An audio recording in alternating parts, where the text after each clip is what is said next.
report says intelligence could not have prevented the Omagh bombing. 10 years on from the Omagh bombing, further controversy and unanswered questions have emerged from a review carried out into the handling of intelligence. It was ordered after a BBC Panorama programme revealed that the intelligence services based at the GCHQ listening post had been monitoring the bombers' mobile phones on the day of the atrocity. Our reporter in the West, Julian Fowler, joins us from Omagh. Yes, one thing that it's important to emphasise, we should say at the outset, only a summary of Sir Peter Gibson's report is being made public. In it, Sir Peter says that the bomb could not have been prevented based on intelligence. He says that GCHQ did pass on intelligence promptly to Special Branch. Sir Peter says that Special Branch, however, did not pass the information on to detectives investigating the bomb. The review also criticised the Panorama programme. Our political correspondent Martina Purdy has the details. This Panorama programme caused a sensation. In fact, it caused the Prime Minister to order a review of intelligence and how it was handled. That was published today in the Commons, but only in summary. Sean Woodward welcomed its findings that intelligence was passed to Special Branch promptly and couldn't have prevented the bombing. I commend Sir Peter Gibson for the thorough and exhaustive way that he has approached the task in looking at lessons to be learnt in the sharing of intercept material on the day and around the time of the Omagh bombing. And indeed, Mr. Speaker, may I just ask the House to note that I have put into the library today not only my written statement, but Sir Peter's summary report and also a response from the Chief Constable. The review criticises the BBC programme, saying it makes claims not rooted in fact. For example, a reconstruction of intelligence gathering couldn't have happened the way it was shown.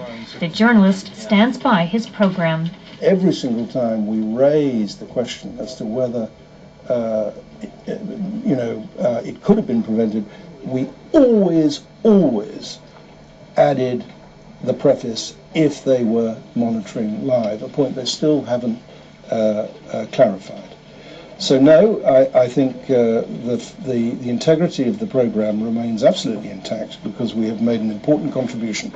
10 years on, no one has been convicted of the bombing. Some relatives feel let down, but not by the BBC. John Ware carried out a very wide and comprehensive inquiry before he broadcast the programme last September. We believe he's a very serious and capable journalist. We've worked with him over 10 years on different stories about Omagh. I don't accept for 1 minute that he's got it wrong. I think he's certainly not in the entertainment business. The full report is being disclosed to a parliamentary committee on security and intelligence. So what does it say? No doubt just one of the questions the Omagh families will have for the Prime Minister when they meet him next month to press for an inquiry. Martina Purdy, BBC Newsline, Westminster. While this report once again examines Omagh's past, the town is also looking to the future, and I'll be back later in the programme with details of ambitious plans to transform Omagh into a city.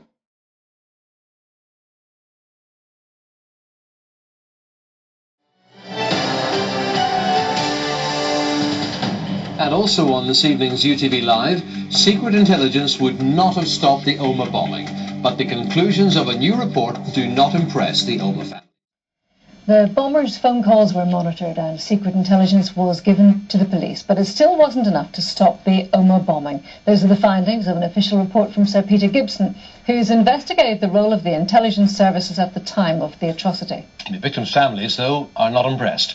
They're still pressing for a full public inquiry. Mark McFadden has this report. Allegations that key intelligence was withheld were broadcast in a BBC programme last year. It said the Omagh bombing could have been prevented if vital telephone intercept evidence had been passed quickly enough to the police. It also claimed this evidence could have helped bring the bombers to justice. The allegations contained in the programme went right to the heart of the shadowy world of intelligence gathering. And these allegations were so serious that Prime Minister Gordon Brown felt compelled to call in the Intelligence Services Commissioner to investigate.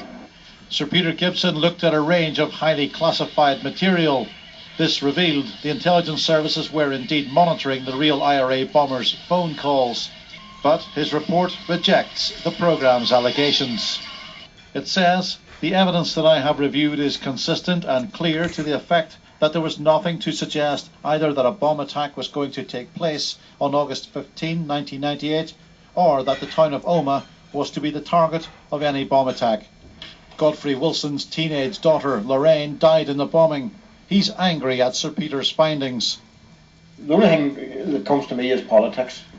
This whole thing's a political issue, and they're not going to come forward with any information first. The whole thing has been a sham since the 15th of August 1998, when all the promises was made that there'd be no stone left unturned. We're glad that in this report the government haven't denied that the intelligence services were involved in listening to the people that bombed Omagh, and I think that it's particularly sad that all of that assistance wasn't given to the police who were investigating the Omagh bomb in the days after it. It had been hoped the government would speak on the matter in the House of Commons. In the end, Sir Peter Gibson's report got the briefest of mentions.